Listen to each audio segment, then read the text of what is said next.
Hindi rin. Ito mga sir, meron sa atin dito lang Honda Click na 125 na mahilig sumakay, magpalamig, magpa-aircon. Sige, ibaba muna natin kung anong problema nito. Okay, ibaba natin. Pero itong unit ni sir, ayan, iiwan niya dahil ano ata, nag-loss compression.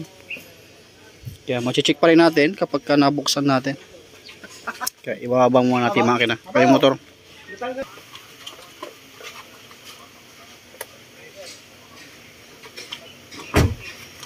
Ayan, may mga sir, i-check natin. Walang check engine, no? I-rondo mo. Wala siya ano, check engine. Ayaw lang mag-start. Oo, na. Nalubat na yun. Sigurado, baka kasi na-stuck na yan, boss Mike ng ano eh. Nalubat na yun. 6 months na. Ah, tagal na. Oo. Nalubat na yung battery niya. Sige, maya na lang. At medyo meron pa tayong ginagawa sa loob mga sir. Kaya loaded pa tayo. Kaya may pasok natin yan. Pinasok na natin sa loob dahil meron ng available slot para sa ating click. Ayan, charge mo natin yung battery. Wala naman siyang check engine. Okay, start mo. Para makita natin. Kasi hirap to siyang pa-100 sabi. I-charge mo muna konti. Mamaya muna.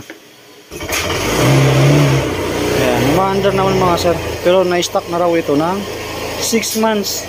Hindi raw ginamit. Makikita naman din sa makina. Ayan, masyadong malikabok. Ayan, yun ang pagkasabi na parang nag-loss compression sabi. Kaya ngayon meron siyang mga dalang pisa. May dalang siyang pisa na black set. At gusto niya na ipakabit. Pero tahimik pa yung makina niya mga sir.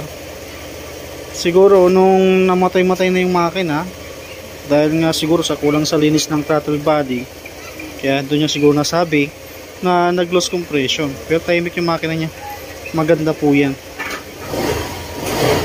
Ayan, ganda pa ng anong hatak. Eh, kaso ipapalit na lang daw.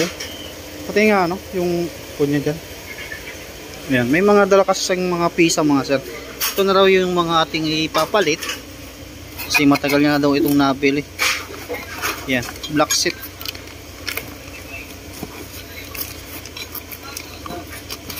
Ayan, ipapalit na natin. Kaya obligado, itatap over na natin siya. Tapos meron siyang mga brake shoe na ganito. Gusto niya yung ano yung lining saka yung brake shoe. Tapos langis. Gusto niya ng ano ipapalit sa atin. Kaya yun ang gagawin natin dito. Pinaandar muna natin para malaman natin kung may problema ba sa sigunyal, may ibang problema ganun, para at least malaman ni sir. At ito nga binibidyo ko nga para marinig ni sir. Ayan. Goods na goods naman siya. Kaya itatap overall muna natin ito kung ano yung ano niya, kung ano yung kwan dala ni sir, at yun naman ang gusto. Kaya yun ang papatan natin. Baka siguro nagbabawas na ng langis ganun. At ang kilometer niya mga sir, ayan, 98,145. Medyo malaki na rin. Kaya siguro napapanahon na para mag engine refresh or top overhaul. Kaya kaklasin na natin to. Ito na mga sir, tanggalan na natin, no? Tapos ito yung kanyang mga pisa. Ayan. Talagang ano, sinyalis yan na kumakain ng langis. Tapos may linkage yung kanyang water pump. Kaya talagang alam na ni sir na talagang kailangan na magpalit ng black set. Kasi alam niyo na siguro nagbabawas na. Kaso itong water pump may issue na rin, palitin na rin.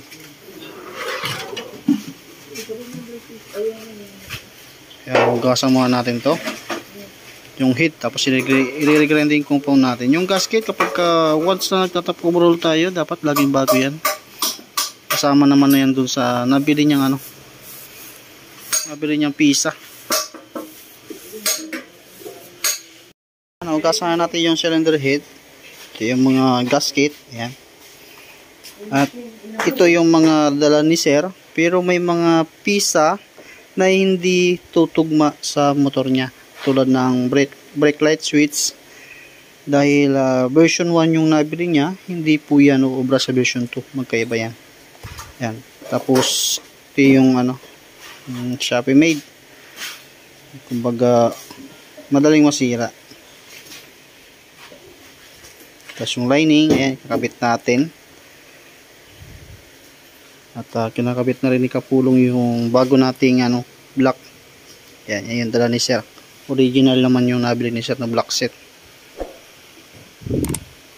Tapos yung brake lever, ikabit mo lang yung brake lever dyan. Para bukas, i-pick upin na rin ni sir. Okay, kabit muna natin lahat-lahat. Yan, ito yung nabili ni sir. Shower. Yan, kinamasa na ikabit na natin yung bagong block natin. Piston ring, gasket, base gasket, valve seal, 3D grinding compound din natin. Bago din yung cylinder head cover, gasket, yung guma. Tapos yung water pump pala niya mga sa nabanggit ko kanina na may problema na. Ayun nga, pinigyan na lang natin si sir ng water pump.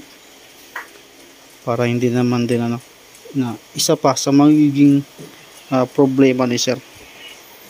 Tinanggal na natin yung dating nakakabit kasi linkage na. Delikado na yan. At ito na nga rin yung brake lever na dala ni sir. Na ikabit na rin natin, kabilaan po yan kasi yung nandito niya baluktot na. Yan, ito yung brake lever niya at yun naman din yung kanyang water pump. Yan yung galing sa kanya na yung may tagas. Yan, pinalitan na rin natin. Hindi naman natin na yan pakabayaran kay sir. Kung ano yung ginawa lang, yun lang, yung labor lang, ganyan, yung sisingin natin. Ayan, salpak mo natin yung mga ibang pisa. Tapos, change oil. Tapos, idadiagnose na rin natin yan mga sir. At maya maya, kung nakapit na natin lahat-lahat, kapandali na natin. Ito na mga sir, naikabit na natin lahat-lahat. At ito na nga, kinailangan pa natin gamitan ng charger. Dahil nga 6 months na hindi ito tumakbo or nagamit.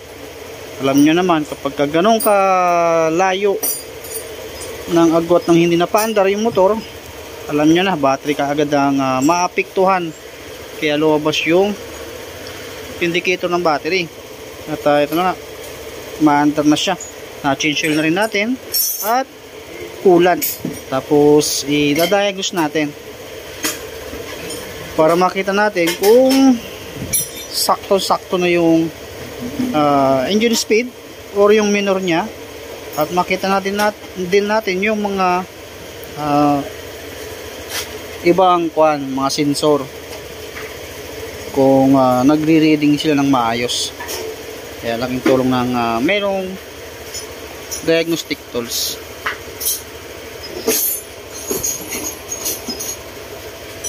Para bukas ng umaga ito, pipick upin na to.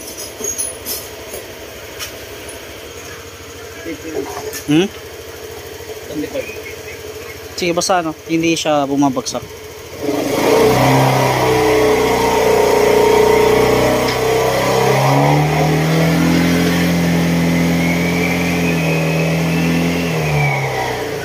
Pwede pa? Okay pa ba? Sige, pwede na yan. Balik na lahat-lahat. Para bukas for pick up na to. Kaso kailangan din natin salangan ng charger ulit bago kunin.